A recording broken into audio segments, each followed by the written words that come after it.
Une découverte troublante dans l'affaire Guéant, une de plus. En début d'année, elle a conduit les enquêteurs dans le quartier de l'Opéra, à Paris, où l'homme politique avait pris une curieuse habitude pendant la présidentielle de 2007.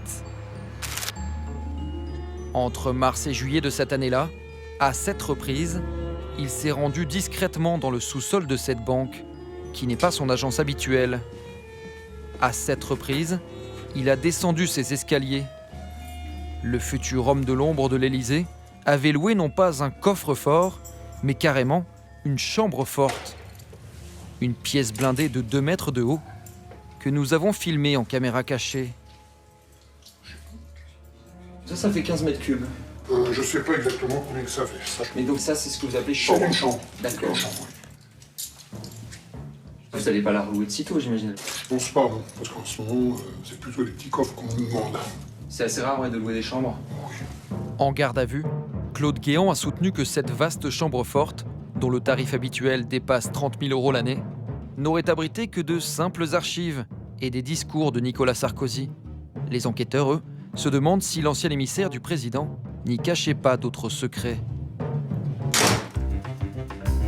Car depuis 2 ans, la justice a révélé un visage méconnu de Claude Guéant. Pêle-mêle, elle s'intéresse à une étonnante vente de tableaux, à ses liens à l'étranger avec des hommes d'affaires sulfureux.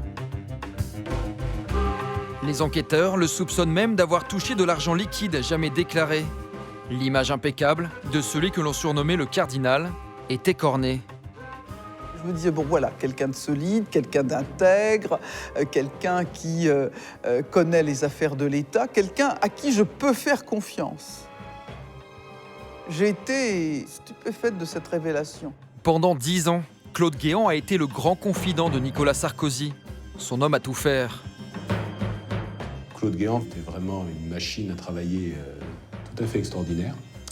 Et d'autre part, à l'intérieur de cette machine à travailler, une qualité qui est assez rare chez les hauts fonctionnaires, une excellente machine à décider.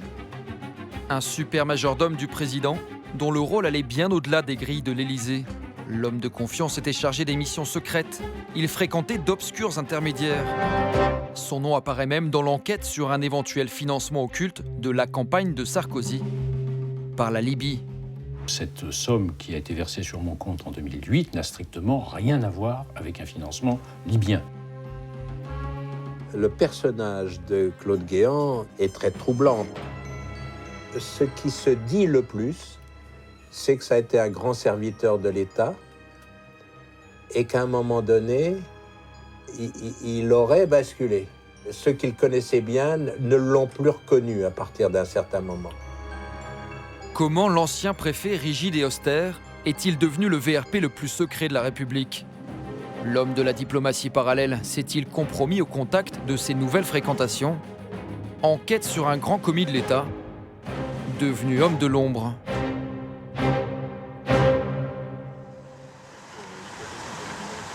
L'affaire Guéant a démarré il y a 2 ans, dans cette rue Calme du 16e arrondissement de Paris. Les enquêteurs se sont rendus compte que le haut fonctionnaire s'était offert un joli 3 pièces, sans emprunt. Un appartement payé comptant grâce à un virement bancaire venu de l'étranger 3 semaines plus tôt. Un virement de 500 000 € en provenance de Malaisie. Voici comment Claude Guéant, à l'époque, justifie cette somme.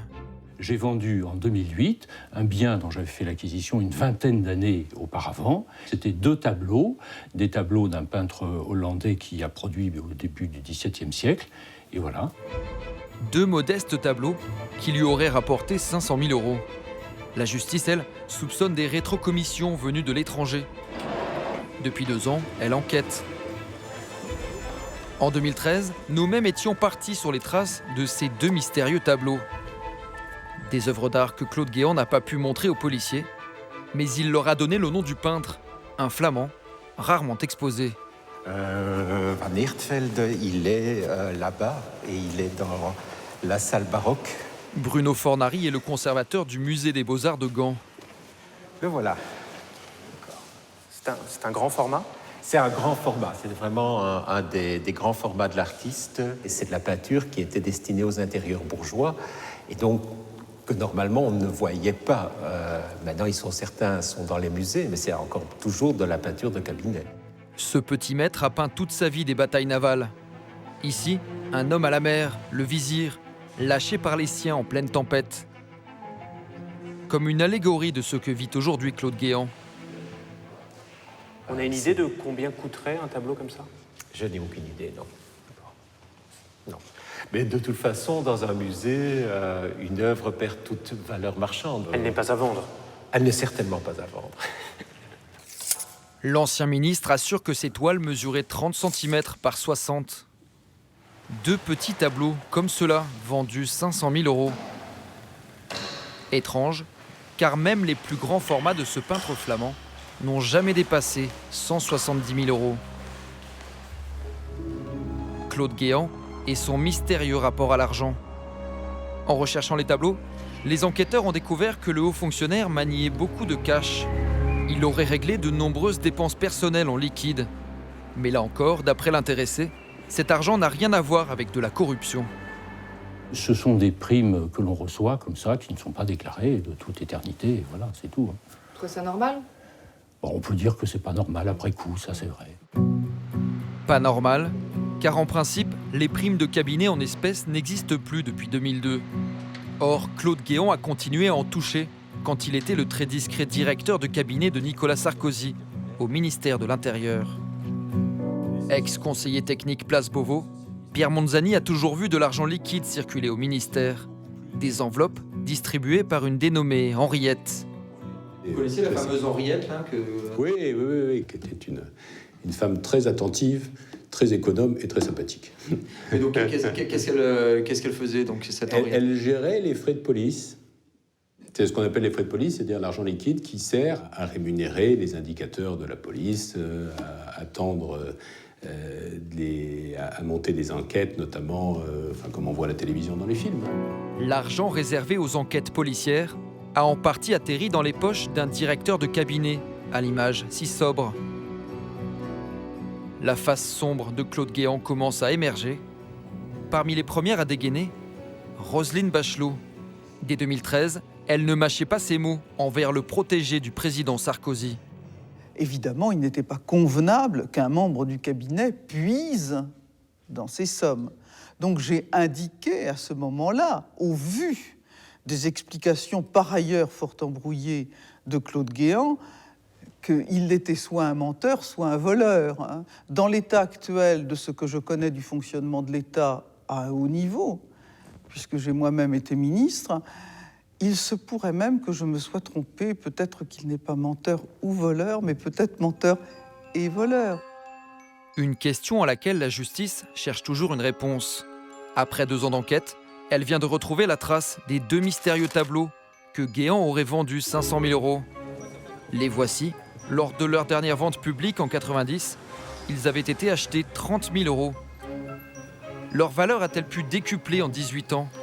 Impossible, d'après les experts. La cote du peintre flamand Van Hertveldt est loin d'avoir explosé.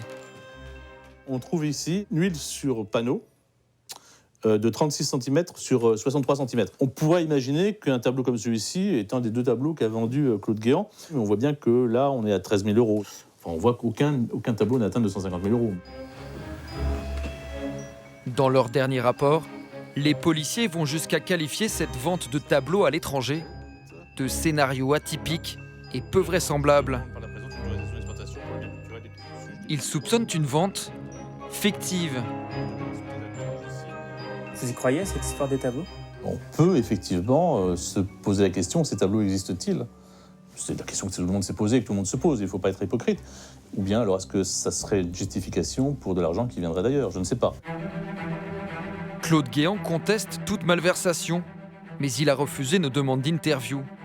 Le grand commis de l'État aurait-il dérapé alors qu'il était en train de gravir les marches du pouvoir, dans l'ombre de son mentor, Nicolas Sarkozy?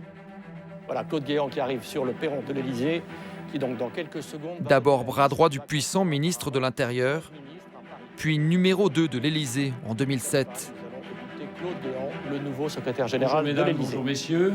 Le président de la République a nommé... Ce qui s'est passé, très probablement, c'est que Nicolas Sarkozy a donc conceptualisé le concept d'hyper-président.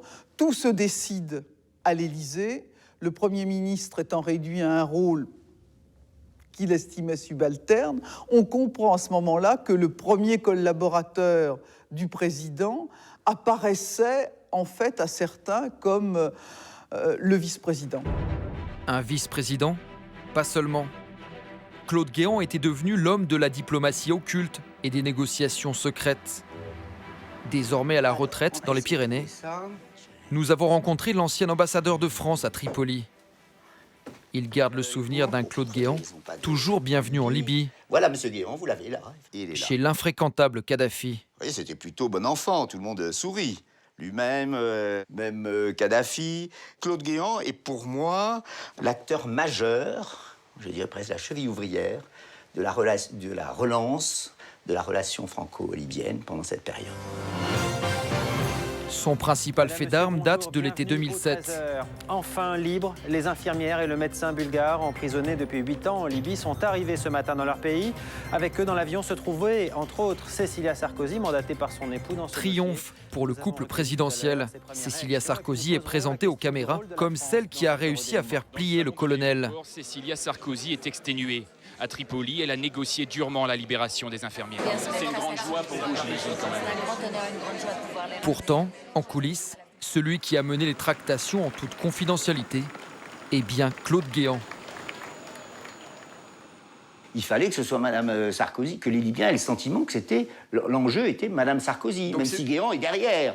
Parce que Monsieur Guéant, je l'ai vu, c'était lui qui était à la manœuvre, parce que je voyais, c'est lui qui demandait de temps en temps, qui disait on s'arrête, on en reparle, demandait un arrêt des discussions. Cécilia Sarkozy. À Cécilia Sarkozy. Ah oui, il était bras droit de Cécilia Sarkozy dans cette manœuvre. Lénarque apprend la diplomatie parallèle, ses succès, mais aussi ses zones troubles. Dans son nouveau costume d'agent de l'ombre, il se métamorphose. Bonjour. Pour le journaliste Pierre Péan, ses nouvelles missions, mais aussi un drame personnel, ont fait basculer le destin de Claude Guéant. Il a changé de look aussi. Il n'avait plus le même type de chaussures, le même type de socket. Il n'avait plus le même. Il devenait élégant.